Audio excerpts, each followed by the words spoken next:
lagi tuan-tuan dan puan-puan ya. Jadi pada kali ini saya akan sambung perbincangan kita ya berkenaan dengan seksyen baru ya yang dinyatakan di dalam Akta Koperasi 1993 ya, dan kita beralih pula kepada seksyen 44B ya tuan-tuan dan puan-puan ya.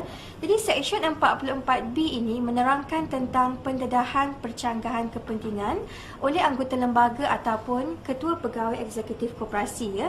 Jadi kalau kita lihat ya, seksyen 44B ini adalah lebih kepada pendedahan secara peribadi ya. Bermakna sekiranya misal kata ya, kalau saya memegang jawatan sebagai anggota lembaga lebih daripada sebuah koperasi, bermakna saya harus membuat satu bentuk pendedahan ataupun pengisytiharaan seperti mana yang telah pun ditetapkan di bawah peruntukan seksyen 44B ini ya.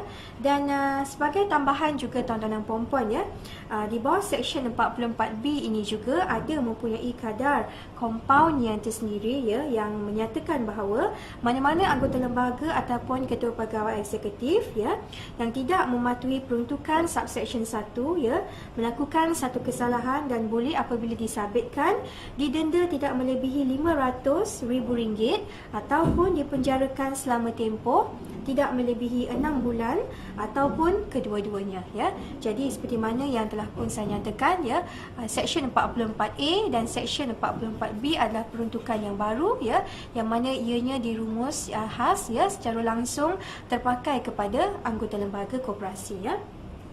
Baiklah, kita teruskan dengan peruntukan seksyen yang lain pula yang memberikan orang kata pindaan ya kepada kemudahan operasi koperasi, iaitu di bawah peruntukan seksyen 57 kurungan 1B, A dan juga B ya, yang mana ianya secara tidak langsung menyentuh tentang kumpulan wang reserve statutory ya, yang mana ya di sini tuan-tuan dan puan-puan boleh lihat bahawa kumpulan wang reserve statutory ya boleh digunakan tertakluk kepada peraturan dan juga undang-undang kecil bagi membayar share ataupun yuran yang dikeluarkan oleh anggota ya, ataupun dengan kelulusan Suruhanjaya Koperasi Malaysia bagi menerbitkan share bonus kepada anggota ya. Jadi itu adalah merupakan orang kata salah satu ya kegunaan kumpulan wang reserve statutory yang mana ianya boleh digunakan, namun demikian tertakluk kepada peruntukan peraturan dan undang-undang kecil ya untuk membayar share ataupun yuran yang dikeluarkan oleh anggota ataupun untuk menerbitkan share bonus kepada anggota dengan syarat mendapat kelulusan daripada pihak Suruhanjaya Koperasi Malaysia ya. Baik, kita beralih kepada peruntukan seksyen yang lain. Seksyen ini juga memberikan orang kata kemudahan operasi ya kepada koperasi, iaitu di bawah seksyen 57(5)B ya. Di bawah seksyen ini tuan-tuan dan puan-puan, ia memperjelaskan bahawa koperasi perlu mendapat kelulusan bertulis daripada Suruhanjaya Koperasi Malaysia bagi pembayaran dividen daripada mana-mana sumber selain daripada untung bersih teraudit koperasi ya. Jadi sekiranya kalau koperasi nak menggunakan sumber lain ya untuk orang kata diisytiharkan sebagai pembayaran dividen, sebagai contoh nak menggunakan keuntungan terkumpul dan sebagainya, ianya adalah dibenarkan tuan-tuan, tetapi dengan syarat ia perlu mematuhi peruntukan seksyen 57(5)B ini, yang mana perlu mendapat kelulusan bertulis daripada pihak Suruhanjaya Koperasi Malaysia terlebih dahulu. Baik, kita beralih pula seterusnya ya tuan-tuan dan puan-puan kepada peruntukan seksyen yang seterusnya yang telah pun melalui pindaan ya, iaitu di bawah peruntukan seksyen 57(5)D ya tuan-tuan dan puan-puan. Jadi kalau tuan-tuan ada akta bersama dengan tuan-tuan dan puan-puan ya, tuan-tuan boleh lihat, tuan-tuan boleh baca dan tuan-tuan puan-puan akan dapat memahaminya dengan lebih baik lagi ya kalau tuan-tuan merujuk kepada peruntukan akta koperasi ya. Dan bagi saya memang tuan-tuan perlu ada buku akta koperasi ini bersama dengan tuan-tuan dan puan-puan. Baiklah, seksyen 57(5)D ini tuan-tuan dan puan-puan yang menyentuh tentang keuntungan bersih koperasi ya, yang mana keuntungan bersih koperasi boleh diagihkan ya untuk tujuan kebajikan anggota dan masyarakat dengan had yang ditentukan sendiri oleh koperasi ya. Jadi seksyen ini adalah merupakan salah satu seksyen yang penting kerana ia memberikan orang kata kemudahan ya kepada koperasi ya untuk menentukan orang kata sendiri ya agihan untuk tujuan kebajikan anggota ya, yang mana tidak ada had. Hadnya ya ditentukan sendiri oleh koperasi, tuan-tuan dan puan-puan ya. Kalau dahulu sebelum akta ini melalui pindaan ya, ianya mempunyai had yang telah pun ditetapkan, iaitu tidak melebihi 10% ya. Tetapi dengan pindaan ini adalah lebih baik kerana ya orang kata tidak ada sekatan ataupun had yang ditentukan, kerana semuanya adalah bergantung kepada koperasi tuan-tuan dan puan-puan sendiri ya. Kerana bagi saya ini adalah amat penting sekali, kerana kalau kita lihat dari sudut objektif penubuhan koperasi itu sendiri adalah untuk memastikan kebajikan anggota itu terpelihara ya dan dapat dilaksanakan dan dicapai dengan sepenuhnya. Jadi di sinilah ya kalau kita lihat tabung-tabung dapat diwujudkan untuk memastikan ya kebajikan anggota koperasi kita ini dapat orang kata kita pelihara dan sebagainya ya. Baiklah, kita teruskan kepada peruntukan seksyen yang lain pula, iaitu seksyen 91, iaitu berkenaan dengan kesalahan-kesalahan am ya tuan-tuan dan puan-puan.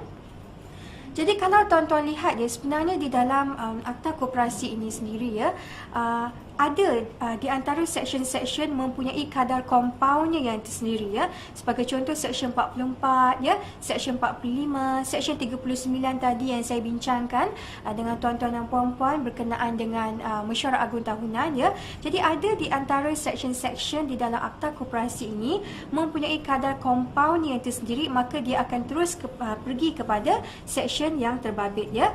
Jadi bagi seksyen-seksyen ya yang tidak mempunyai kadar kompaun yang sendiri, maka dia akan beralih ataupun pergi kepada seksyen 91, iaitu berkenaan dengan kesalahan-kesalahan am ya. Jadi apa yang ingin saya ketengahkan di sini ya bersama dengan tuan-tuan dan puan-puan ya, di bawah seksyen 91 ini ya, penalti bukan sahaja kepada koperasi, malahan kepada pegawai koperasi dengan denda yang lebih tinggi ya. Kalau dahulu tuan-tuan dan puan-puan ya, sebelum akta koperasi ini melalui pindaan ya, kadar denda yang dikenakan adalah sebanyak RM50,000.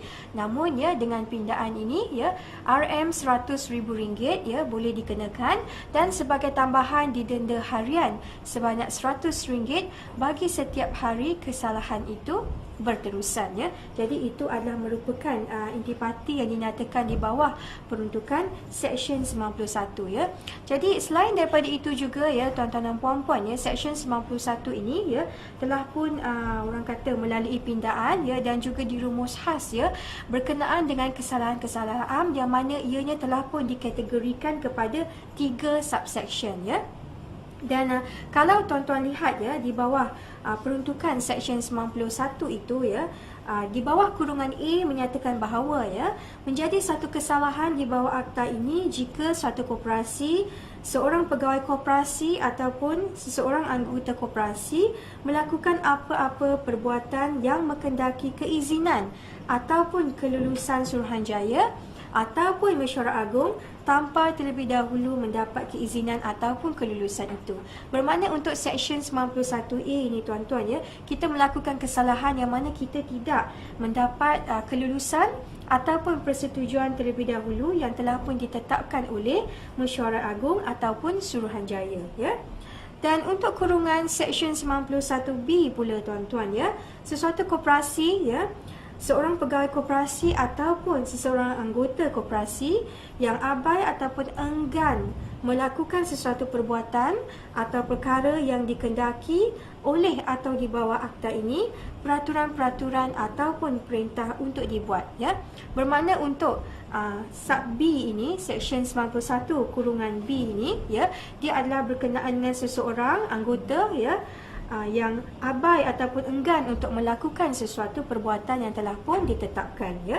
Dan kurungan C adalah merupakan kurungan secara am ya ataupun umum, bermakna sesuatu koperasi ataupun mana-mana orang yang melakukan atau menyebabkan dilakukan apa-apa perbuatan ataupun perkara yang dilarang ataupun tidak mematuhi kehendak akta ini ataupun peraturan ataupun perintah ya. Jadi bermakna untuk kurungan C adalah merupakan kesalahan-kesalahan lain selain daripada apa yang dinyatakan di bawah kurungan A dan juga kurungan B ya. Jadi untuk itu tuan-tuan dan puan-puan, setakat itu saja ya perbincangan berkenaan dengan seksyen-seksyen ya yang terdapat di dalam akta koperasi, dan kita berehat seketika dan kita akan sambung lagi ya selepas ini dengan topik yang lain ya. Sekian, terima kasih.